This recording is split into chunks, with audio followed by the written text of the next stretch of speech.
Thanks for staying with us right here on Sunrise as we continued this morning. Now, many individuals face the aftermath of having lost their jobs along with social impact that retrenchments have on society. Now, with a volatile economy, more job cuts may be likely, and protecting yourself against the financial implications of retrenchment may be something you may want to look at. Now, this morning, we are delving further into this along with giving you some answers to questions you might have. And joining us to help understand this is certified financial planner and professional, that's Gerald Mwandambira. Remember, to be part of our conversation, you can give us a call on 011 4471742 or 011447162. Comments are also welcome on our Facebook and Twitter pages. Gerald, good morning and thanks for joining us this morning. Is there a way to protect yourself against financial implications of retrenchment? Indeed, retrenchment is a really traumatic experience, and once you've been through it, you realize that it affects everything in your life, but mostly it affects your finances. And if you are currently employed and not facing retrenchment, there are various steps you can take to protect yourself from a future retrenchment. And these steps include taking out a specific policy, which is normally part of a life insurance policy called a retrenchment policy. And this basically will give you income for various periods ranging from 12 to 36 months, which will allow you to recover, get new employment, and protect your name in terms of your financial contracts. These policies are commonly available from the assurers, whether it's the Big M, the Blue Flame, the Christmas tree, whichever one you prefer, what flavor. Talk to a CFP professional and they will basically guide you through this policy. The most important thing is that you cannot take out retrenchment cover when you know you're going to be retrenched, and there's normally a waiting period of a year before you can take out this policy, and you need to have been employed normally for 2 years before you take out this policy. Okay, so the big question for a lot of people is those who says, okay, I've been paying money towards a pension or some savings of some sort, or there's company benefits. Is it advisable to cash out that money? Definitely not. Money for your retirement penny is for exactly that, your retirement. So you need to be planning ahead. Normally, it's advisable to put that money into a preserver policy or preserver fund to preserve that money until you retire.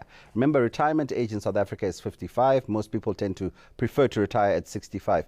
The one thing you can do, though, is tap into the Unemployment Insurance Fund, the UIF. And you need to fill in a UI19 form, UI19 form, and that allows you to claim uninsurance fund cover, which represents income replacement of between 38% and 60% of what you were earning, up to a maximum of 14,872 rand. So that is money which the government will allow you to draw on. It's an insurance fund which every employee pays every month, so you can draw income for up to a year, and this money can help you. The problem is that most people who get retrenched don't even approach the UIF, and they're currently sitting on a surplus of 126 billion rand.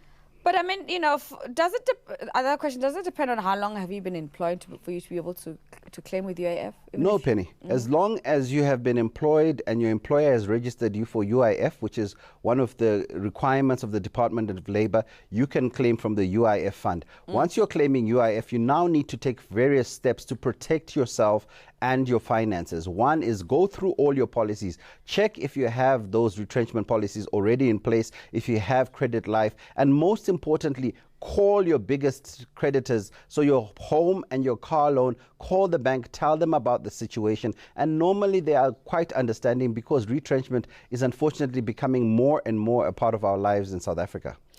Okay, so when it comes to severance packages, how does one calculate 1 week's salary? And why is the legal requirement at least 1 week's salary per year? Okay, now severance packages are determined and defined by the Labor Relations Act. And basically, the standard is that you'll get 1 week's salary for every year worked. That is the standard. But normally when a company is about to retrench employees, they negotiate. So some companies will pay more than the 1 week per year worked. Because remember, when a company is retrenching you, they first have to demonstrate that it's for operational reasons and the company can't survive without doing it. Most companies do tend to give more. Some will give 2. I've seen some who give 4 or 5 weeks for every year worked. It's better that way, because if you've worked more, you actually get a bit more in terms of your severance package. But unfortunately, according to the law, yes, it is 1 week for every year worked. So how does the taxes work in your retrenchment benefits? Well, in terms of the taxes, there's various tax tables which are applied by SARS, and these are applicable when you withdraw or take out a lump sum cover. It's important at this point, again, to speak to your financial planning professional, because remember, Penny, this could be your lost money for a while. So you need to really plan ahead. You might need to do an audit of all your assets, you know, the things in your house which you might be able to get rid of to give you extra cash. The last thing you need to do is simply rush to pay off all your debts and say, I've paid off all my debts, because you don't know when your next income would come. So sometimes it's better to sit with a sober-minded financial planning professional who can help you. Sometimes you need to allocate some of that money to entrepreneurship or something which can allow you to generate income, because the biggest thing you lose when you are retrenched is your income. Okay. Well, Gerald, we're going to have to leave it at that for today. For more information, they can go to askgerald.co.za. That was certified financial planner professional Gerald Wenavira talking to us this morning right here on the show. We're coming back, and we will be chatting to someone from Tiger Brands. They'll be giving us, of course, an insight from their point of view with the latest on the listeriosis outbreak. Do stay with us at Sunrise Live right here on ETV.